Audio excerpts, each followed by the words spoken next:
Hello, hello, hello. Assalamu alaikum. Ji ayanu, pakhair ragale, ni hao, chune shumme, wash male, ohio gonzaimus. Guten Morgen, hi, hugs and hellos, and khush amadi. Thank you very much for tuning into PTV World. You're watching World this morning alongside Shahzad Khan. I hope everybody is doing perfect. They're ready to kickstart their day. Time to rise and shine, wake and bake, get all the energy, put it into your own positive mindset and your positive soul. And please make sure that you disseminate those positive vibes so that people around you, people who surround you, give you a feeling that there's progression in your life, there's success in your life, and then there's prosperity. And we do pray to Allah Almighty that may all of these things stay like this, may our health stays intact as well, and all of our people, all of our loved ones, all of our beloved ones, they stay healthy and fit alongside us. That's what it is, ladies and gentlemen. Today is Friday. Please make sure that if you're about to leave your home, make sure that you say your goodbyes to all of those people who are at home, all of your kids who are at home. And if you're running late, please make sure that you do not really press down the gas pedal because of the fact that overspeeding can be fatal. But ladies and gentlemen, as you all know, that we start our day with the top stories. So let's see what top stories do we have over here in the house for you guys, for everybody who's tuned into PTV World. So first up, President Mamnoon Hussain says armed forces of Pakistan are fully aware of their responsibilities and are ready to face any challenge. And that's something which we witness on Pakistan Day as well. And on 23rd March, what a fantastic display of talent, bravery, and then unity. I think that's what it was all about. And the Sharper team did a great job as well. And then for all those people who were participating, all of those units of armed forces who were participating, you guys did a fabulous job. You made us proud. And obviously, if President Mamnoon Hussain Saab is saying that, I think that's quite honest. Alongside, moving on towards another news, and that is once again about our President Mamnoon Hussain, because he confers to 46 military and 50 civil awards upon various personalities yesterday. This was one of the things which took place yesterday as well on 23rd of March. This is how it is for all those people who've actually done greater service or who have probably made the country proud. They are honored by military and civil awards as well at the same time, and they are being awarded by the president himself of Pakistan, which is Mr. Mamnoon Hussain. Moving on towards the last top story for this hour, ladies and gentlemen, we have, well, I was quite surprised when I saw that, because the images were all over Facebook as well and on Twitter, and it looked great that we do have partners. For example, when we saw that, there were contingents from Turkey, there were contingents from Saudi Arabia, there were contingents from, I think there was one more country, I cannot remember that right now, but China, obviously. But when you see this definitely means that, we are internationally connected to all of our friends and all of those people. And these people are there with us. I mean, all this time they have been with us. And what a wonderful display on Burj Khalifa. World's tallest tower, Burj Al Khalifa in Dubai, illuminated in colors of Pakistani flag. Pakistan thanks government and people of UAE for adding colors to Pakistan Day celebrations. Amazing that it looked great, it looked fantastic. Look at that. Look at that image over there. It makes me feel proud about my country as well, that when we've got our international partners, we are so gelled in, we are so synchronized together that we feel for each other's happiness. And that's what it is, that we need to get to be together in all of our happy days as well. And God forbid, if there are sorrow days or if there are days when we feel down, they're still there, and they help us motivate and they help us develop as a nation and as a country. So these were the top stories, ladies and gentlemen. But right now, obviously, it's about time for public service message. And the type of show we have for you today, it has to do quite a lot with fitness. So I think my public service message is going to be about fitness, because after you hit the age number 30, I think it is very essential for you to start looking after your own self. Please make sure that whatever you're eating is healthy, it's organic. If you cannot probably get your hands on something organic, please make sure which is something right next to organic, even if it's not 100% organic. Please make sure that, for 30 minutes at least a day, go out for a walk. If you like swimming, go out for swimming. If you like horse riding, go out for riding. But please make sure that you exercise, because once you hit the number 30, That's the time when scientists says that you have to start looking after yourself. Otherwise, age is going to come and get you. That's what it is. So that's the public service message. Please make sure that you exercise at least 30 minutes a day. Make sure that you look after your diet, because if you're not going to look after your diet, and if you're going to keep on eating all the junk and you're not going to count your calories, then I think there's going to be a problem with your health. So I just want all of my viewers to be perfect, in shape, and health-wise as well. So that's what it is. But right now, ladies and gentlemen, let's get started with the show. Hello, assalamu alaikum once again for everybody who just got tuned in. Today we've got somebody who's a very special person for Pakistan. He's made us proud. I mean, whenever he's been on a voyage, because he loves to travel as well. He's a mountaineer by profession. And he's been within this profession, well, not as a profession, as a hobby as well, but his passion is so and so that I'm destined to understand that okay, probably this might be his profession now, because he's been within this, he's been mountaineering, he's been on to different places, and it's over a 30-year span as well. He was a doctor in the Pakistan Army as well. He's a retired guy now. But then, now what he's done is that he has decided, I'm going to go to Nepal and I'm going to be the fourth person who's going to ever be on the top of Mount Everest. Mount Everest, in terms of meters, is 8,848 meters above the sea level, and it can be very harsh. It can be very devastating as well if you do not take all those precautionary measures which you are supposed to take. And if you're not exercising and if you're not fit, there's no way Mount Everest lets you to be on the top as well. Ladies and gentlemen, today I've been joined by Dr. Abdul Jabbar Bhatti. Hello, sir. Assalamu alaikum. How are you? I'm fine. Thank you very much for coming over, first of all. Thank you. How do you feel? So you'll be leaving on the 5th of next month. The entire Pakistan wants to wish you best of luck, first of all. You've been over here in Pakistan. You've been to different places. You're going to be the fourth guy from Pakistan who's going to do it. That's how I feel, inshallah. Inshallah. But why in the first place have you decided to take on with Mount Everest? Yeah, it's interesting that I had been doing mountaineering all 30 the years. way since I was just a student. All right. You see, and in every sport, you want to progress and you want to do something more and more and more and more. And at this stage, but at the same time, mountaineering is not that simple to do. All right. It demands your time, it demands a lot of funds, it demands your money and permission from your home. At the same time, you see, it's dangerous. It's all the odds you can think of in your life.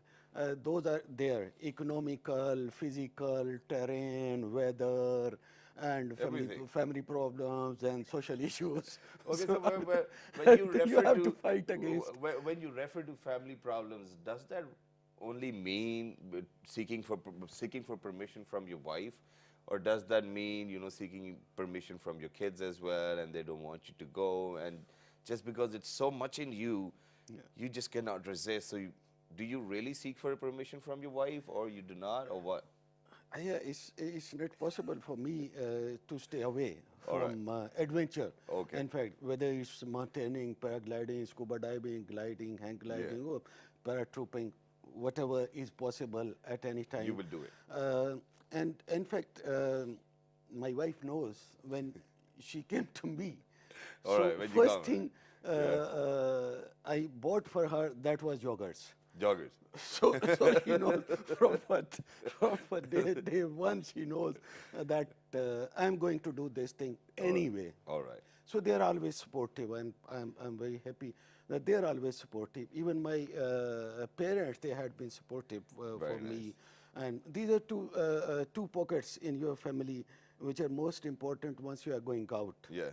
So both have been in my support, and I'm thankful to them. Thankful to and Allah. I think that it is brilliant indeed, because of the fact that when you have a father who's very adventurous, who's outgoing, who's always doing some kind of sport, I think that family, even the way they are nurtured, your kids, they might be very active as well, and they might be very fit, just because of the fact that they might have been accompanying you to so many different occasions. For example, you might be going trekking, you might be going scuba diving or anywhere else. Kids would love to go alongside you. Do you take your kids alongside? Yeah, it's like that. Sometimes We go out camping, right? We go out, even my elder son, he accompanied me on an expedition Wow. actively. And when I had been going for gliding, so they go with me, and even my elder son, now he is doing paragliding also. And the other members, they stay at the base and wait for us. And they whenever we go, so my wife especially prepares something for the family in the morning.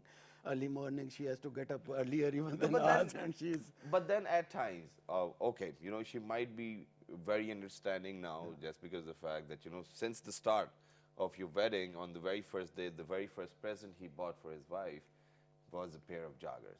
So, okay, she might have understood by now that, this guy is not going to stop, so make sure that you're still friends with him.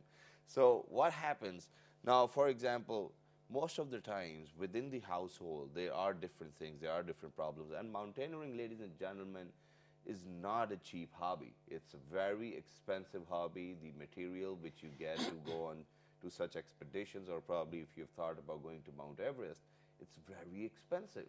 So what type of arguments do you get in with your family members? For example, when you're going to go to Mount Everest, roughly it might be 5 million rupees, the expenditure. Yeah, Is that what we are talking about? Yeah. So yeah, when your wife or when your kids get to know about it, don't they say, okay, Dad, forget it, let's buy a new car?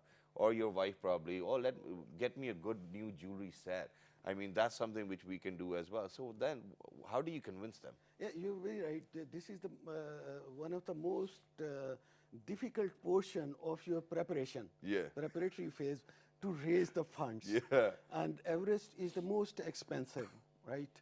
So there are different sources. One is myself, Obviously. and also at the same time, one is my wife also. Oh, wow. And then, Wow. you see, and then you have to raise funds from outer sources. I've never I had a requirement because I was doing in the beginning. I was doing big mountain expedition with army, so army was sponsor. Yeah. And after retirement, or after the army left this support almost.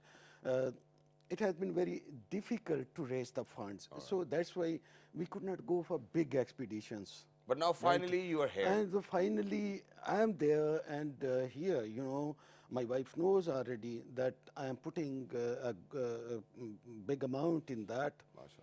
And then, of course, there are sponsors. Okay, so also. Alhamdulillah, there are sponsors. You've sorted it out financially as well. What other things do you really have to worry about? Because you have to go to Nepal, that's another country. Have you started to exercise as well? Because fitness really matters. So how does it all go together? Yeah, in preparatory phase, there are basically three most important things. One is raising funds, preparing yourself physically, and then preparing yourself technically. Yeah. Technically, I am already, You're good. no, alhamdulillah, it's okay. And then physically, you have to prepare every time you go, particularly once you are going beyond 8,000 meters, where there is no acclimatization. And it's not even 8,100 or 200, it's Yeah, 8,848, roughly 9,000. Yeah, 29,000 feet. So you have to prepare yourself. Like exercise, yes, very rightly you said that you wake up, exercise is necessary. And I would say the exercise or physical activity is as necessary, as important as intake of food. All right. Right, and particularly once you are doing a sport like mountaineering, you have to develop your stamina. Obviously. Because you will be facing a lack of oxygen. And at 8,000 meters, at 7,000 meters, 50%. 8,000 meters is 1/3, and 848 plus once you go beyond. Do you even you take- can imagine. You can imagine the amount of oxygen you are you're going to getting.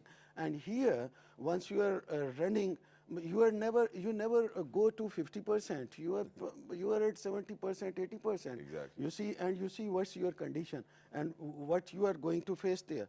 So you have to develop your stamina, and then you have to carry heavy weights. Exactly. And you have to climb.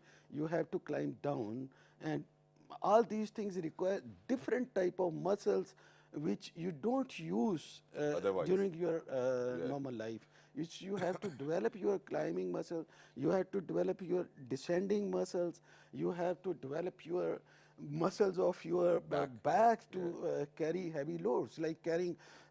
Now I do practice with 50 pounds. Okay. So going up and coming down with the same weight.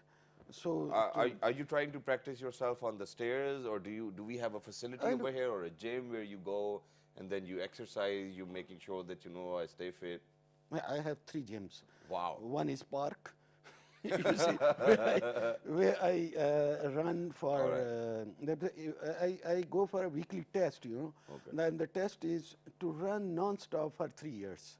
3 hours. 3 hours, For non-stop. 3 hours non-stop you have to run. There's weekly test, and then after that you have to exercise for your upper body. Okay. Right?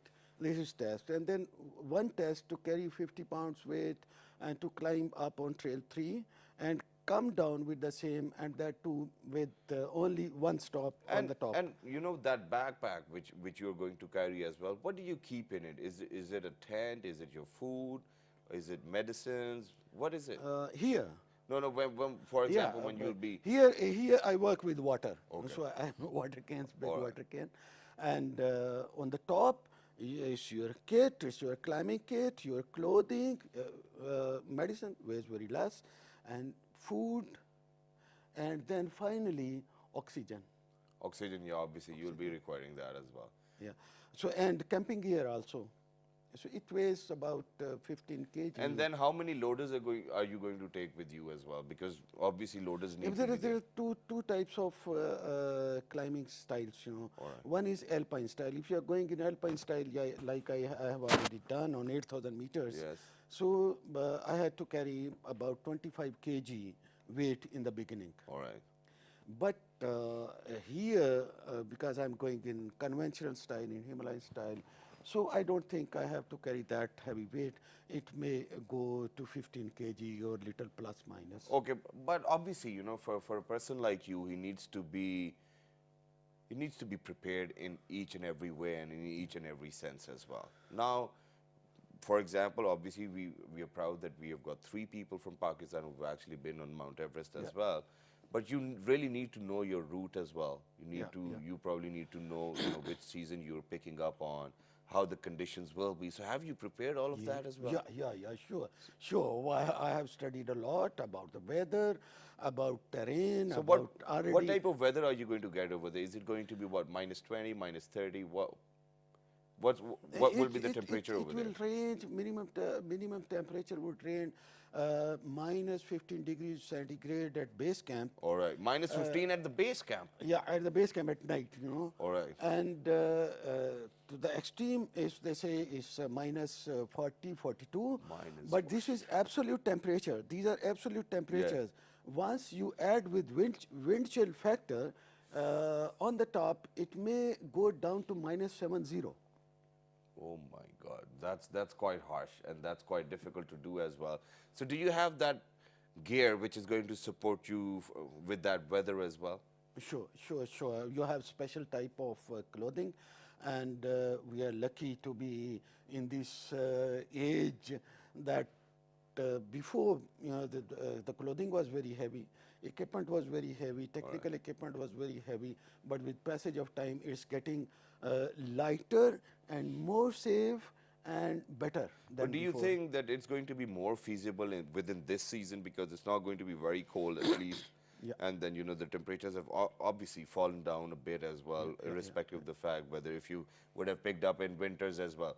But then, what do you think? What are your expectations? Because Mount Everest can be very lethal as well. It can be very devastating. It can be very dangerous.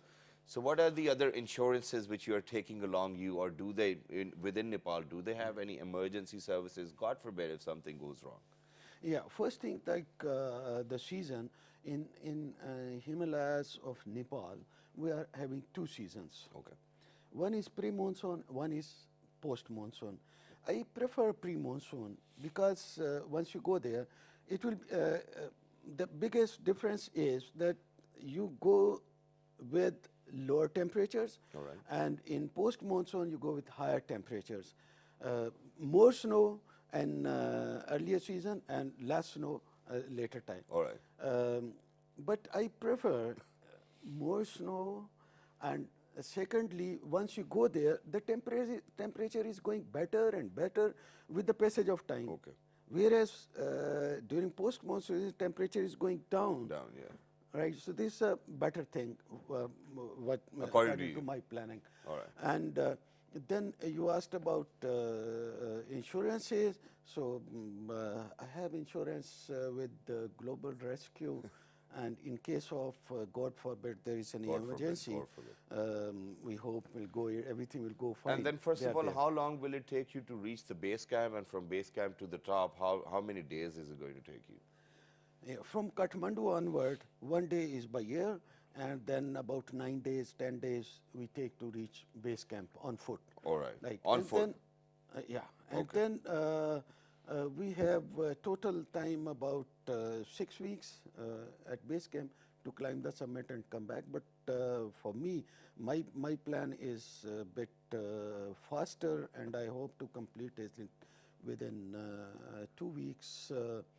If there is no bad weather, but if there is bad weather, then it will take 3 weeks. It's going to take 3 weeks. But, if you're allowed to, take 6 weeks time, why don't you take 6 weeks time then? Because it will be slowly. Yeah, you see, there are two things. More time you take, more time to acclimatize. Okay. But at the same time, more depletion, So Obviously. you have to complete it. Yeah, so as early as you really possible. have to keep in your head, that And this then is going health, around, this your is going physical around. So, preparation, yeah. you probably have to decide very wisely as well. We definitely wish you best of luck. The entire Pakistan wishes you best of luck as well. But, there's one more thing, and that is, for how long you won't be taking a shower? At least 20 days? Yeah, thanks goes to commercialization in Nepal. All right. So they provide At the base camp. hard shower at base camp. Not beyond. All right, so that's what it is. So best of luck. Otherwise, it takes 2 months. Well, otherwise it would have taken 2 months as well. But thank you very much for being with us. Thank you very much. We hope that Mount Everest and Nepal is going to be great with you as well. Thank you very much for coming over here. Do make us feel proud about you. And there were other 3 people. Let's mention their names. One is Samina Beg. I do remember those other 2 people. Nazir Saber. Nazir Saber. And Sadpara. And 4th one, obviously, is going to be Dr. Abdul Jabbar Bhatti Sahab as well. Thank you very much, sir, for being with us. But right now, ladies and gentlemen, we need to go for a short break. At this very moment, we are saying thank you, and we are wishing him best of luck for future endeavors. Thank you very much, Dr. Sahab, for being over here. All the very best. But right now, ladies and gentlemen, we have to go. And when we come back, we're going to talk about something very important. It is ongoing over here in Pakistan. Obviously, I think that you guys might feel a bit anticipated about what it is, but right now we're going for a short break, and when we come back, that's the time when I'm going to tell you what we're going to talk about, and it is very important, I promise. Good morning.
All right, ladies and gentlemen, welcome back. Thank you very much for staying tuned, and for all those people who just got tuned into PT World, you're watching Well this morning alongside Shazad Khan. And today, earlier, we had Dr. Abdul Jabbar Bhatti Saab, who's who's like all pumped up that I'm going to go to Mount Everest. He's been a mountaineer for more than 30 years now, so we wished him luck, and we asked him about, how did he plan all of his stuff, because he's going to go to Nepal and then to the base camp. So it's probably a long journey, but I want all Pakistanis to pray for him as well, because he's going to be the fourth guy from Pakistan who's going to do it as well.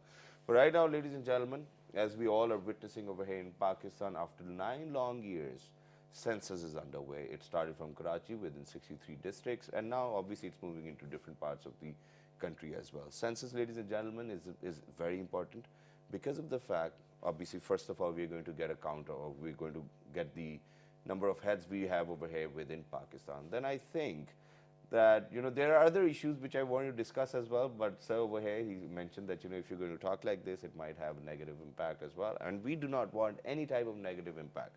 But then obviously there are hardships. There are 25 people living in one household, and they do lie at times as well. So how do we make sure that whether all of the figures we are getting are correct or not? And then there are people who really do not cooperate with all of those people or representatives who are going out there. And to be honest, I think I would love to thank the Pakistani government as well, the armed forces as well, because they are right next to each other, and they're helping each other to probably get done with the census as well. Right now, ladies and gentlemen, we are going to ask about different things. We are going to ask about different perspectives of census as well. What are the benefits of census? And for that, ladies and gentlemen, we have got Habibullah Khattak Saab, who is the spokesman of PBS, and we're going to talk about census. Hello, sir. Assalamu alaikum. How are you? Thank you very much, sir. Thank you very much for coming over. So, Khattak Saab, why did it take us so long to get our census done? It's after 9 long years. Yeah, thank you very much for inviting me over this program to explain different aspects of population and housing census. Basically, traditionally, the censuses are conducted after every 10 years. And earlier than 1998, we had already conducted censuses, 4 censuses, after an interval of 10 years. Like first census we held in 1951, 61, 72, due in 71, but due to war it was held in 72, then 81, and then it was done in 1998 due to the differences of data collected in the year 1991, and that census was conducted first time in the history of Pakistan with the cooperation of assistance of armed forces. Similarly, this census was due in 2008. This was sixth in series, and we have already started preparations for conducting census in 2008. But the problem, we had completed the major preparations like finalization of questionnaires, printing of questionnaires, setting up of data processing centers, and all related infrastructure. We have already prepared for that, but because it is a huge task and you need a huge amount of financial resources for that. Currently, we are having 18.5 billion financial resources which will be used in Pakistan population and housing census. So at that time, we had some financial problems at national level. And then in 2009, 2010, we had severe floods. And in 2011, we tried that census. We had conducted first part of house listing. Generally, census is undertaken in 2 modes, in 2 phases. Like first is that you need to have the information about the number of households available in the country. Available in the country? In the country. And number of families to whom you are going to take the census questionnaire on the second phase. So first you need to have the list of households which are available in the country. We have already conducted house listing operation in 2011, but there was one sensitive question in that 2011 house listing, that we were asking from each household that how many family members are residing in this household. And when we collected that information and we compiled that information, then it was observed that there were significant differences and exaggeration in the data of the family members in certain part of the countries which had some linguistic effects, Problem. ethnic effects, and this. So in those areas, the extraordinary growth was observed, which could not be justified in usual growth rate. And then when these figures were submitted to the CCI, which is the appropriate forum in this regard, and approve the whole census issues, then there were some issues raised by the provinces, and they basically did not agree to the results collected at that time. All right. So that process was disbanded, and we had to stop that, and we couldn't do the second phase of that population and housing census. All right. At that time, this exercise was done without the assistance of armed forces. While, as I mentioned, 1998 exercise was done with the help of armed forces, and that was treated as more credible census, more acceptable census all over the country. So then the CCI and the planners, the decision makers decided that instead of wasting financial resources by doing PBS at their own, they should adopt the same model as was adopted in 1998, and Army should be associated for the transparency and credibility point of view. Okay. So the same model is now being adopted. Okay, that's great, and we hope that the results which we are going to get are going to be more near to what we are, or probably more closer to the figure which we are expecting as well, as so that we can justify growth as well. Right. But other than that, sir, other than the financial issues and people who were not really acquainted to speaking Urdu, or probably they have their local languages, obviously you can get translators for that too. But what are the other problems you're facing right now in different regions of Pakistan? As far as the language problem is concerned, our field staff, that has been recruited from the local school teachers. Very nice. From the education department, so they know basically the language of that area, as well as generally they know the location and the census blocks, the block boundaries over there, because we have already trained them for 4 to 5 days per person, and the maps have already been explained. So, and in Sindh province, categorically, the performa has been developed in Sindhi language. Okay. So that's the first thing, that at the Sindh level, the performa is in their local language. So I think the language is not going to be a barrier for that. But as far as this security issue nowadays, you are aware that the currently what we have security situation in the country. Sometimes, some areas we are facing security problems, that in some parts of the Balochistan, in some parts of the KP, and some parts of the FATA. That is the main problem, and then we have to have the 2 or 3 layers behind the enumerator that needs to provide the security to those people. All right. So these are the... So it does get a bit difficult as well. Exactly. And then half of the time, I think that this might be a problem as well, that you go to a house, or probably you ask their members that, okay, you have to fill in this form, we're going to come back tomorrow, we're going to take that form. First of all, they're delayed, or we haven't done it, or whatnot. And then there are people who are reluctant to talk. They're like, okay, my father's not home and he's going to come back, you can come back again as well. So what do you do about these situations? Basically, let me clear about that, we are not distributing the questionnaires to the households. Okay. This is a binded book, enumerator has in its hand, and he knocks the door, and whoever comes to the door, he starts asking questions and filling that. So what are the questions which we do have over there within the book? For the house listing part, we have only that who is the head of the household, Okay. And what is his or her CNIC number. So these are the 2 basic questions asked in house listing operation, because you are moving from door to door basis and then preparing your house list operation, because these households are to be covered for the second part, like filling up of the form 2 questions. So on the 4th day, enumerator again goes to those blocks, those households, and then fills up the form. The basic questions being asked from the households are that what is the name of the family members, All right. like starting from the head of the household, his wife, spouse, and then the kids. Unmarried children residing with him. And then if the married children are also residing with him, then at the end, the married couple and their children and so on, all those family members which are residing with the head of the household. All right. Then the next is that what is their relationship with the head of the household? There we have developed some codes, like for the wife we have a code 2, like the daughter, son we have code 3, and so on. We have Code different 4 codes as well. for every family members, like grandmother, granddaughter, grandson, like that. So then next is the sex of the individual. All right. And for the sex of the individual, I especially inform you and the public through this program that the first time this transgender population is being included. That's where I was coming as well, because I have to talk about disabled people as well. Yeah. So what do you, because this is what the very first time that the transgender population is being included as well. Yeah. So then, are you facing any difficulty into accounting that data as well, or there are no difficulties, or people are like very cooperative?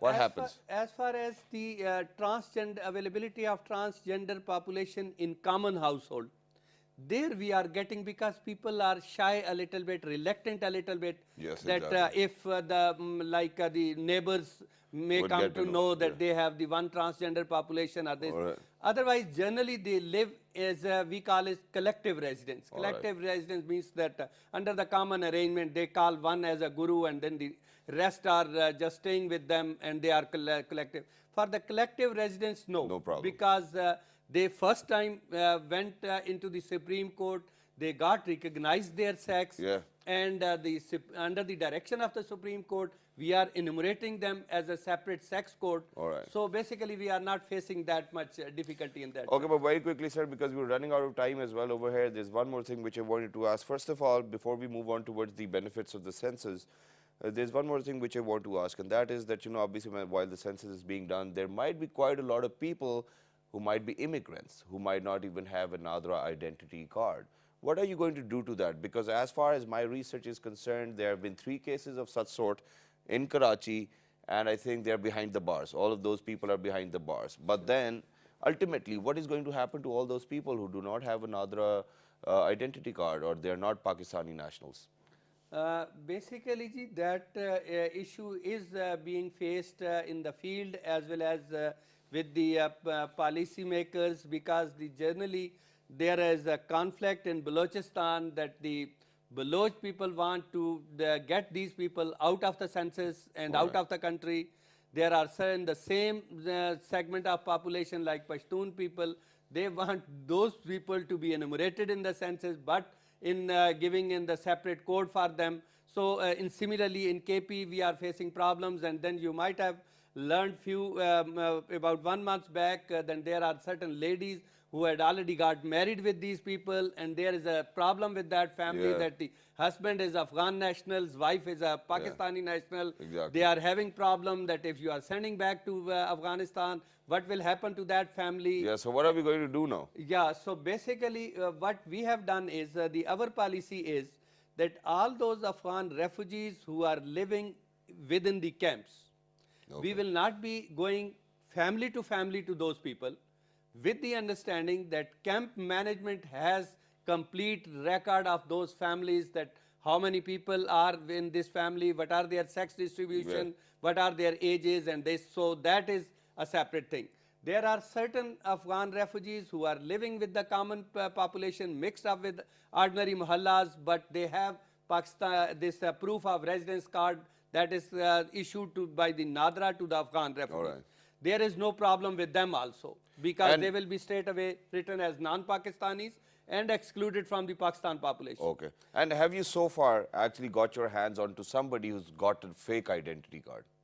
There are a lot of issues noticed during that, but we have already made certain arrangement with Nadra that whenever we come across such individual, because you might be aware that Nadra has few months earlier started Nadra CNIC's verification exercise. Exactly. And they have blocked about 3 lakhs people's CNIC card, which has somehow doubtful record. All right. So what we have already arranged with the Nadra is that when we write down the CNIC of an individual, those CNICs at the data processing stage will be shared with the Nadra database. Okay. And when we come across with the block CNIC's card, those will be removed from the regular population of the Pakistanis. So we will be having some bifurcation in this regard. The only issue which we will be facing is that if I come to your house and you say that I have no any valid identification documents with me, Yeah. we will even ask for driving license, we will ask for the passport, CNIC, other any document, but you suppose you deny for Or any even if it's a identification. bay form, will it work? Even if it's a bay form, will it work? Yes, we Okay. say that if it is a bay farm, the girls, boys are registered with the Nadra, even then we will treat him as that family as Pakistani family. Alright. But if there is no sort of any proof for that, Gone. this is the problem which we will be facing at when we will be And the providing. family will be facing a problem as well. Yeah, family might Obviously. be again, yeah, at the later verification stage, but currently the data processing stage, being a statistician, we will be facing problem because my enumerator has no right to decide that Who's a he is Pakistani or he is Amazing. otherwise. Amazing. He has to write down what you respond That to. is brilliant, but sir, very quickly, because we're running out of time, one last thing which I want to ask you, and that is, how long is it going to take us to complete our census? Just very quickly. It is a 70 days exercise. Okay. 25th May, hopefully we will be covering the last household in the country. All right. If somehow, God forbids, that due to the large number of households observed, it may go for 2 to 3 days. Otherwise, it will go with by 25th May 2000. And when are we going to get the results? After 60 days. After 60 days. Thank you the very much, preliminary Khatak results. Saab, for being over here. Thank you very much once again. And ladies and gentlemen, right now it's time for Fruit of the Day. And today we have picked up on mulberries. So let me tell you, what are the benefits of mulberries as well. Let's take a look at some mulberries right now. All right, ladies and gentlemen, mulberries are obviously, they prevent muscular degeneration, and they are rich in antioxidant properties, aid in preventing cancer. They boost immune system, improve digestive health, they boost heart health and body metabolism, reduce appearances of blemishes and age spots. So I think this is the correct time to probably start having them. I mean, if they're in the season as well. Ladies and gentlemen, this is it for now. And if you want to write to us, you can obviously log on to our Facebook fan page, which is with the name of World This Morning. On Twitter, it's World This Morning without a G. On Daily Motion and YouTube, it's World This Morning once again. And the fabulous repeat is going to be at 11 p.m. in the night. Look after yourselves. Stay blessed. Have a good weekend. Good morning. Bye-bye.